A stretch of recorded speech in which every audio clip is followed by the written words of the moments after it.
நாள் கூட அத்தனை விசேஷங்கள் இருந்திருக்கும், அத்தனை நிகழ்வு இருக்கும். அகில் ரத்ன சாமி ஐயா அவர்கள்லாம் எந்த நேரமே பிஸியா இருக்கக்கூடிய ஒரு பர்சன். ஆனா இன்னைக்கு இவ்வளவு நேரம் நம்ம கூட இருந்திருக்கிறாரு அப்படின்னா இது உங்களுடைய முயற்சி. அதுக்கு அவங்கெல்லாம் கொடுத்திருக்கக்கூடிய மிகப்பெரிய ஒரு பாராட்டுன்னு தான் சொல்லணும். எவ்வளவுதான் பரிசு கொடுத்தாலும் கூட அவங்க உங்களுக்காக நேரத்தை கொடுத்திருக்காங்க. நீங்க இன்னும் வளர்ந்து எங்களெல்லாம் நினைவு கூறணும் அப்படின்றதுதான் எங்களுடைய ஆசை. இப்பொழுது திருக்குறள், திருவாசகம், எதை கேட்டாலும் அத்துவிடு எல்லாம் தெரியும், ஆனா தெரியாதுன்னு சொல்லுவாரு. பேசுற பேச்சும் வாழ்த்துறை மேடையில் இருக்கக்கூடிய சான்றோர்கள், புரவலர்கள், உலகத்திலேயே மிகப்பெரிய ஒரு பாராட்டு அப்படின்னு சொன்னா ஈகை செய்வர்கள், ஈகல் இசைப்பட வாழ்கள் அதுகளது ஊதியம் என்று எழுதியிருக்கிறது. ஈகை செய்கிறவங்க உயர்ந்தவங்க, வள்ளலுக்கு மேல உயர்ந்தவங்க கிடையாது. இந்த வள்ளல் தன்மை பொருந்திய அனைவருக்கும் என்னுடைய பணிவான வணக்கங்களை தெரிவிக்கிறேன். தமிழின் மேல் ஆர்வம் கொண்டு இங்கு வந்திருக்கக்கூடிய அனைவருக்கும் என்னுடைய வணக்கம் இருக்கிறது. 5 நிமிஷம் தான், அதிகம் பேசல. அந்த ராஜசேகரன் சார், சார் வணக்கம் சார். உங்களோட பாடம் தொட்டு ஒரு மனிதர், தமிழ் ஆசிரியர் சார். இது பெரியவங்க சின்னவங்க கிடையாது, வயசுல அதிகமா இருந்து அறிவு இல்லாம இருக்கணும் நிறைய. நாம இப்போ வயசு கம்மியா இருந்து அறிவுடையவா இருக்கிறீங்க. அறிவுடையவர் எல்லாம் உடையவர், வள்ளுவர் அறிவுடையார் எல்லாம் உடையவர், அறிவிலர் என்னுடைய வேணும் இலர். ஒரே வார்த்தை முடிச்சு போயிட்டார் வள்ளுவர். அதனால அறிவுடைய பெருமக்கள் ராஜசேகரன் சார் ஐயா அவர்களுக்கு என்னுடைய பணிவான பாதம் தொட்டு எனது வணக்கத்தை தெரிவித்துக் கொள்கிறேன். உங்களுடைய முயற்சி மிகப்பெரிய முயற்சி சார். நாங்கள் ஒரு 5 வருஷமா பேசிட்டு இருக்கோம். நான் மொத்தம் 5 நிமிஷம் டைம் எடுத்துருக்கிறேன். 12:45 முடிச்சிருக்கேன். எப்படி இந்த தமிழை வளர்க்கறது அப்படின்னு அகில் அண்ணா ரொம்ப என்ன சொல்றது உருகி நிறைய சிந்திச்சிருக்காரு, அதை நிறைய வெளிப்படுத்தினாரு. அதுக்கு மேல பேசுறதுக்குலாம் இப்போதைக்கு இங்கே ஆள் இல்லை. இருந்தாலும் நாங்க ஒண்ணு என்ன பண்ணோம்னா, தமிழை வளர்க்கணும்னா என்ன பண்றது, 5ஆம் கிளாஸ் வரைக்கும் தமிழ் வச்சிடலாம். இது நாங்க பேசிக்கிறோம், 5 வருஷமா பேசலாம். நாங்களால எந்த பவர் இல்லை. இப்போ அகிலன் மாதிரி அவங்ககிட்ட சொன்னோம்னா கொஞ்சம் லைட்டா காதில் போட்டோம்னா அப்படியே அவங்க பவர் மேன் எல்லாம் உங்களோடய வச்சிருக்காரு. எல்லா பவர் ஆளுங்களையும் முதல்வர் ஐயா வரைக்கும் அவர் கையில் வச்சிருக்காரு. அவர்கிட்ட சொன்னீங்கன்னா எல்லாமே நடக்கும்.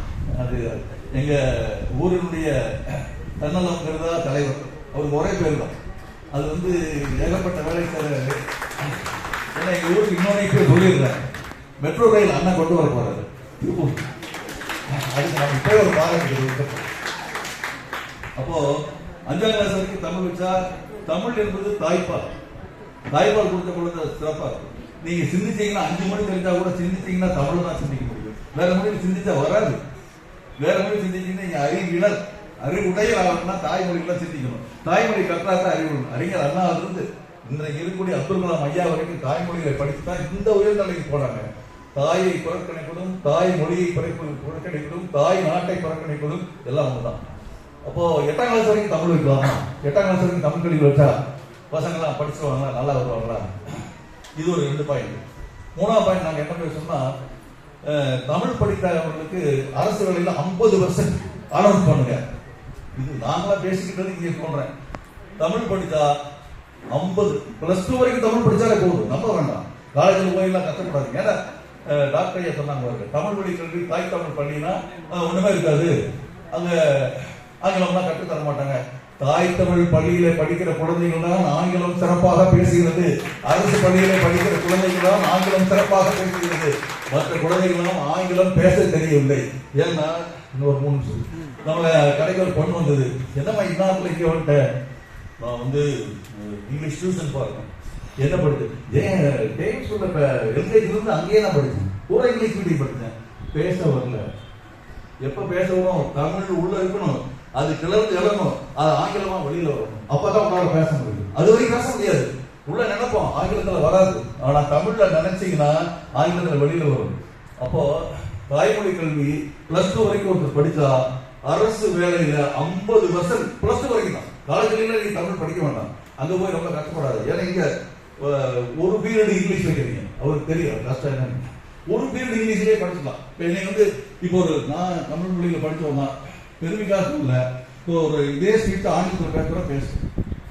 ஆனால் எளிமையான ஆங்கிலம் தான். பேசுவேன், ஒன்றும் தடுமாற்றம்லாம் இல்லை. ஏன்னா தமிழ் மொழி கல்வி எனக்கு கொடுத்த ஒரு மாபெரும் கொடை. பிற மொழியை எளிதாக கற்றுக்கொள்வது.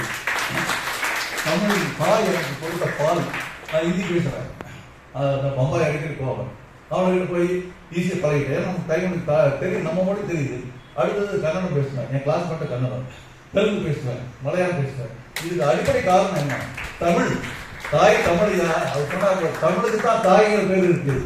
அந்த பேர் உலகத்தில் எங்கும் இல்லை. அதனால தாய்மொழியை வளர்ப்பதற்கு இந்த மாதிரி ஒரு திட்டம் எனக்கு தோணுச்சு. அது பெருமக்கள் எல்லாம் இருக்கிறாங்க, அப்படியே தெரிவிக்கலாம். ஐயா சுப்பிரமணிய ஐயா மிகுந்த ஆர்வமுடைய மனிதன். கொஞ்சம் ஒரே தடவை தான் அவர்கிட்ட பேசினேன். அவர் நிறைய பேசுவார், எனக்கு டைம்ல நான் ஓடிட்டேன். இன்னொரு டைம் அவர்கிட்ட நம்ம தனியாக பேச